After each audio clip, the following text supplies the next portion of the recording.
economy. It says that we are spending so much foreign exchange on import. There's a need to do something about it. So they've decided that they'll restrict importation of the products, the 22 products that are in question.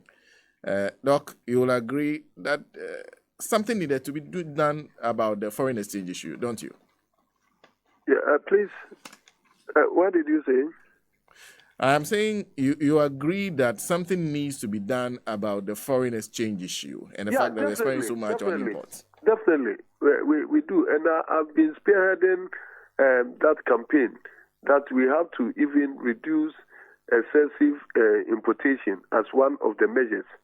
And so, by so doing, what I've been propagating is that we can use our investment laws to contain those people who are importing more in this country, especially the foreigners, the Chinese, the China Mall, the Chinatown, and all that. If we're able to use the investment law to contain them, the dumping that is going on in this country will be curtailed and importation will be drastically cut down. I've also campaigned that we should make it compulsory that the shelf life of every supermarket in this country should also contain made in Ghana goods about over 30%. If we are able to do all that, then we'll be able to reduce the importation and then shore up the local production. So it is in order that we adopt any strategy that will make us be able to be first and foremost be self-sufficient and also be able to shore up our foreign exchange reserves in the country. So there's nothing wrong about that, and your question is well put. We are in support of that. But you seem not to agree with this one, the airline. Okay, so if it should be done well, and that's all that GUTA and our ally associations are talking about. Because what are we saying? We consume all the locally made goods in this country, isn't it? The manufacturing is not complete unless it reaches the final consumer, and we serve as the vehicle. So we are very integral part of manufacturing in this country, and nobody can take trading out of manufacturing. So the goods that is produced in this country is what we sell to the final consumer, and then the shortfall is what we also bring to supplement the demand for the demand that we could not satisfy locally. And so, if we want to do this, what we have to do is to make sure that we bring the measures and then the timelines that will make it possible for us to increase local productivity, so that whilst we are reducing the importation, we can have the timelines that when eventually we do not bring the goods from outside at all, then we can fall on the local production and buy. And this is what they fail to do. We are saying that we don't have any problem with this restriction list and all that. But what you have to do is to provide us the timeline. Let us know the data, presently the capacity that the local companies have in production of this, and then the volumes that we also import from abroad. And that you give us the timeline that maybe by these incentives, by these measures that we are putting in place, we'll be able to increase production of this product. The year of 1 year after implementation of this policy would have achieved maybe 20% increase in local production. 2 years on, maybe 40%, and then about 6 years would have done. We have been self-sufficient in this product. So we hold on to something. But it shouldn't be that we are doing this in abstract. We are doing this in emptiness. And this is what we are demanding, and we haven't said anything. We said that let's put the plan ahead, and that if we are doing it, we know that this is the timelines, and then we know that these are the quantities that we have to bring. Then the modalities of even acquisition of the permit. What comfort are we providing? Because we have gotten challenges with import licenses before, problems of import licenses in the past, where it did not help all of us, and it did not also solve any problem. That what comfort are you providing, and that by virtue of import licenses is not going to import permit is not going to impede on the trade facilitation. You know, trade facilitation dwells on the ease of doing business, time of doing business, and cost of doing business. And in a liberalized economy like Ghana, we don't have to impede on the trade facilitation. And all this all that we are saying, that let's sit down and then give us the timelines, give us the assurances, give us the comfort, and then we do it side by side. But it's not that you put the aims and objectives behind, you suppress it, we don't have any information, and then your major interest is just the restriction. A restriction of what? That will restrict us from bringing cars, and that we have to go for import permit before we bring cars. How feasible is it? That sugar, that will give us, we know that the commander factory is in progress. Having started production, what capacity has it now? Is it supplying 30% of the local consumption?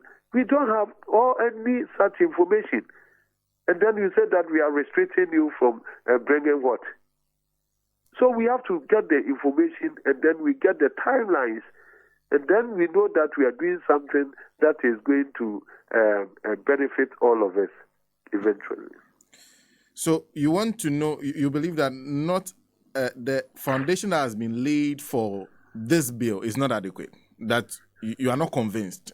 Nothing has been put forward to convince you. What have you gotten? What are the measures put in place? What are the figures so given to you? That if they are talking about sugar, what capacity do we produce here? If you are talking about rice, what capacity and what measures have you put in place that by 6 years' time we attain self-sufficiency? They use Nigeria as an example. Yes, Nigeria knew what they were doing because they already had attained about 70% self-sufficiency in rice production. So they were courage and they were bold even to say that we have banned importation of rice, period. Because they know that if they ban it, they can still produce to support their local consumption. And they did it 1 year and a half. They have attained the self-sufficiency that they wanted. And here, what are the figures? What are we holding on for us to do this? Let us know all these things and let's provide the timelines. So it should not be that something that we have just said that we want to restrict importation and then we'll get results. It never happened like that.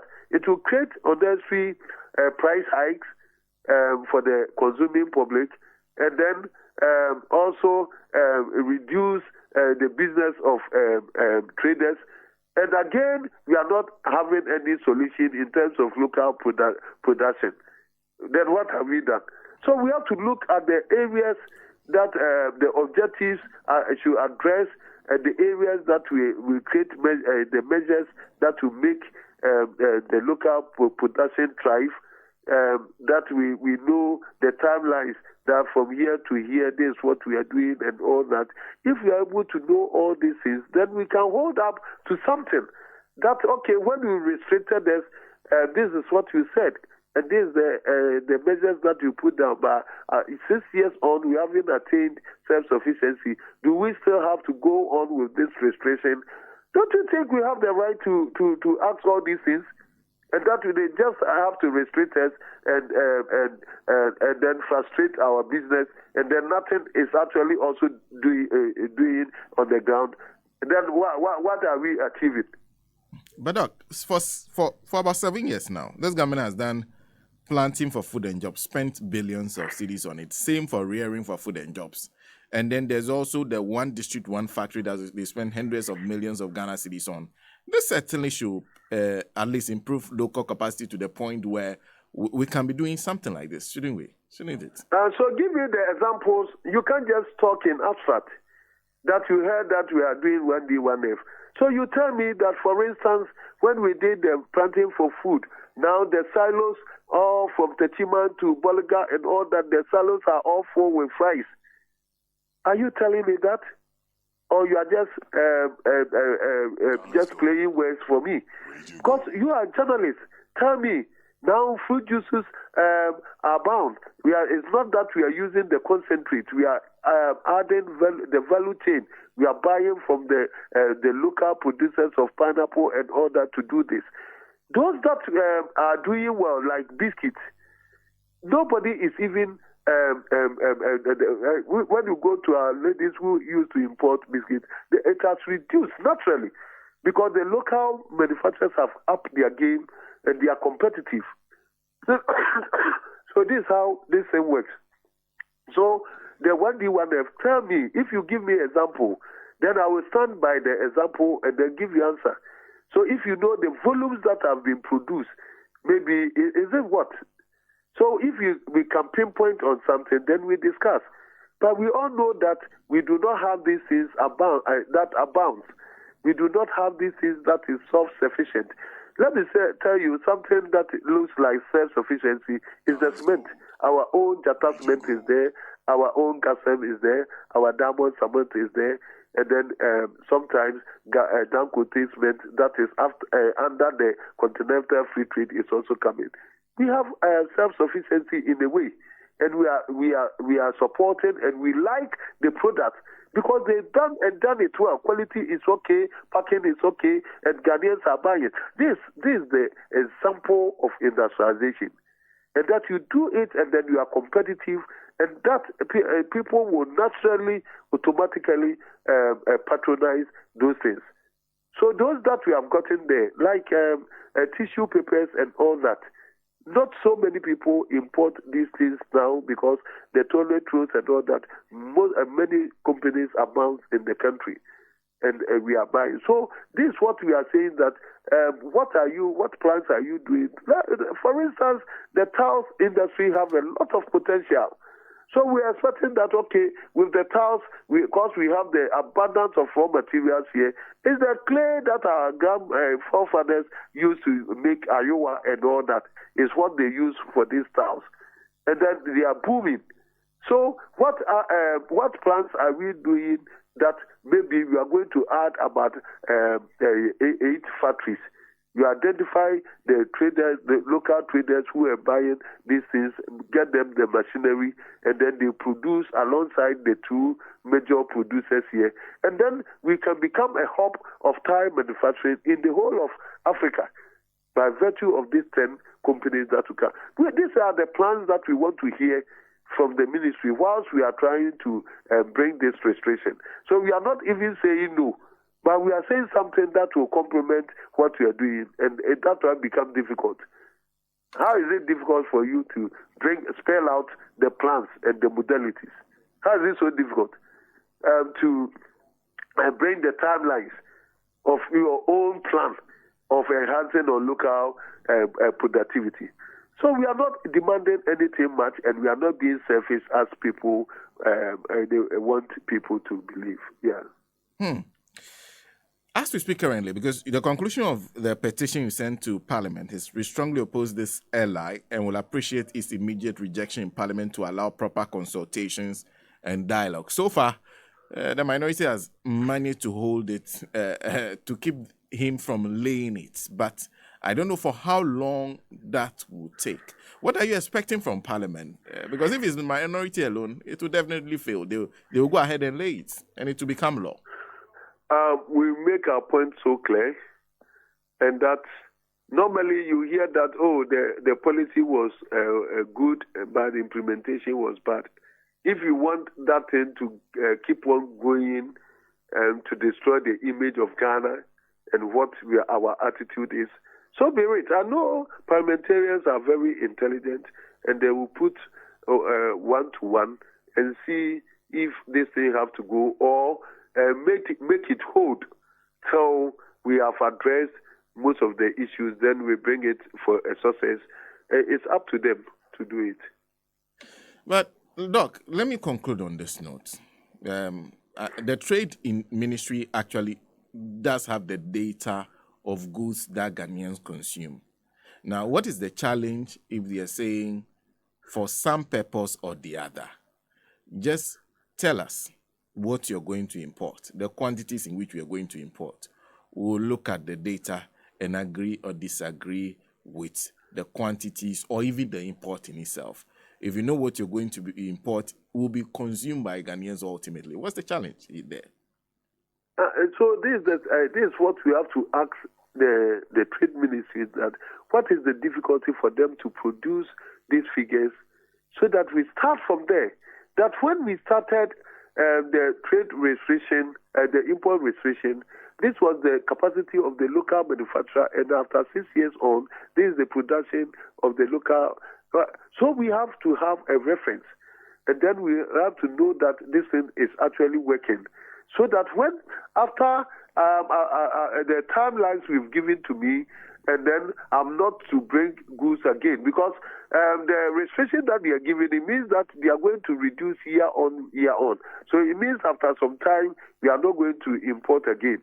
After that time, are we going to be able to get the goods from within to sell as traders? That's the question. And that's why we say that put the timelines, put the incentives, put the mechanisms that we are going to put in place to enhance on production, so that this thing that we are doing does not become just a mere punishment for someone, that you're killing one sector of the business and then leaving. Even what measures have you put in place to address monopolistic this thing that might emerge from protecting some of these industries? Sometimes when they get this opportunity, they keep on increasing their price. They will increase it every month on, because they know that they are the only people who are producing and they are being protected and all that. What policies have you done? What measures have you done to restrain them from doing, to abusing this monopolistic instance, to safeguard the interests of the Ghanaian populace? What have you done? What are the rules and engagement you've given to the local manufacturers themselves, so that they wouldn't be abused of this protection? We haven't done all this. So I think we are just rushing to put the bill to just restrict import without addressing the main issues. And that's all that we are asking, and we haven't asked for anything. Doc, thank you very much, as always, for speaking to us. Thank you. Dr. Joseph Obeng is president of Ghana Union of Traders Association, joining us. And of course, there's Godikov, who says this LI is about creating a cartel and nothing else. It must be restricted at all costs. There's Ebenezer Benelis, who is also joining us. Good morning to you. Good morning to Patrick Emingetia. Sakura Alaji Ghana Salam is in Saudi Arabia, in Jeddah. We have Ricky Vivier, who is asking a question.